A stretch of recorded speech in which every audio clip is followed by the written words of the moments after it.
மேன்மக்கள் நேயர்கள் அனைவருக்கும் வணக்கம்.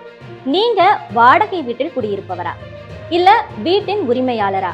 உங்களுக்காக தான் இந்த செய்தி. அதாவது வீட்டு வாடகை விதிமுறைகள் சட்டம் 2025 படி மத்திய அரசு சில சட்ட திட்டங்களை கொண்டு வந்திருக்காங்க.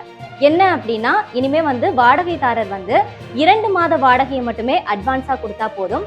அதே மாதிரி அக்ரிமெண்ட்டை அவங்க எழுத்துப்பூர்வமா இல்லாம அரசினுடைய இணையதளத்துல அவங்க கட்டாயமா பதிவு பண்ணியிருக்கணும் ஆன்லைன் மூலமா அப்படின்ற ஒரு சட்டம். அதுக்கப்புறமா இனிமே 12 மாதங்கள் கழிச்சுதான் வாடகையை உயர்த்தணும். அதே போல வீட்டுல ஏதாவது பழுது ஏற்பட்டது அப்படின்னா அதை வீட்டு ஓனர் தான் சரி பண்ணி கொடுக்கணும். வாடகைதாரர் சரி பண்ணி கொடுத்தாங்கன்னா அதனுடைய அமௌண்ட்டை வாடகையில கழிச்சுக்கலாம். இப்படின்னு பல சட்ட திட்டங்களை மத்திய அரசு கொண்டு வந்திருக்காங்க. சோ இதை பொதுமக்கள் எப்படி பாக்குறாங்க? இதை வரவேற்கிறாங்களா இல்ல எதிர்க்கிறாங்களா? அவங்களுடைய பாயிண்ட் ஆஃப் வியூ என்ன?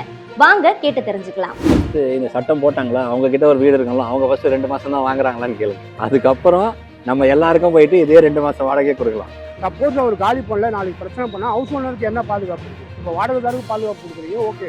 ஹவுஸ் ஓனருக்கு என்ன பாதுகாப்பு கொடுக்குறீங்க? ஹவுஸ் ஓனர் சப்போஸ் ஒரு 2 மாதம் காலி பண்ணல, 3ஆம் மாதம் காலி பண்ண மாட்டேன், எனக்கு இன்னும் 2 மாதம் அட்வான்ஸ் இருக்குது, நான் காலி பண்ணால் நான் வீட்டு எதாவது டேமேஜ் ஆனால் அது எல்லாம் பிடிச்சி நான் கொடுத்து அனுப்புவேன். அது கஷ்டம்தான் அவங்களுக்கு. ஏன்னா 2 மாதம் அட்வான்ஸ் கொடுத்தாங்கன்னா அவங்க காலி பண்ணுற திடீர்னு சொல்லிட்டாங்கன்னா ஒயிட் வாஷ் பண்ண முடியாது, சின்ன பொருளுங்கள்லாம் உடச்சிருவாங்க, அதெல்லாம் பிடிக்க முடியாது. மினிமம் 10 மாதம் அட்வான்ஸ் இல்லை 5 மாதம் அட்வான்ஸ் அப்படி மினிமம்.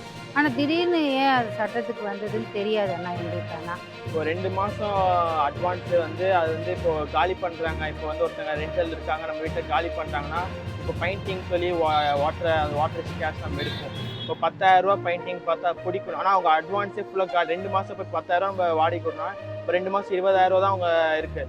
அதில் 1 மந்த் பெண்டிங் இருந்தால் கூட 10,000 தான் அவங்களுக்கு நம்ம பேமெண்ட் தான் நம்மகிட்ட இருக்கும். இப்போ அது பெயிண்டிங் வாட்டர் வாஷ் எப்படியும் 10,000. மற்ற செலவுகள் இருக்குது. இப்போ கதவு இருக்குது, ஏதாவது அவங்க வீட்டில் டேமேஜாக இருக்கும், பானி அடிச்சிருப்பாங்க, ஏதாவது ஒரு விஷயம் இருக்கும். இப்போ எக்ஸ்ட்ரா நம்மளால் பிடிக்க முடியாது, நம்ம காசு வந்து அவங்கள்ட்ட இருக்காது. இப்போ நம்ம 2 மாதம் பொறுத்தவரைக்கும் ஒரு இதில் 5 மந்த் இல்லை 6 மந்த் ஆக்கலாம். இப்போ ஒரு 10 மந்த்ஸ் நம்ம ரெண்டில் விட்றோம், அது ஒரு 5 மந்த்னா 50,000 நம்மள்ட்ட அவங்க கேஷ் இருக்க மாதிரி இருக்கும். அது வேணால் நம்ம இது பண்ணலாம். மற்றதெல்லாமே ஓகே தான்.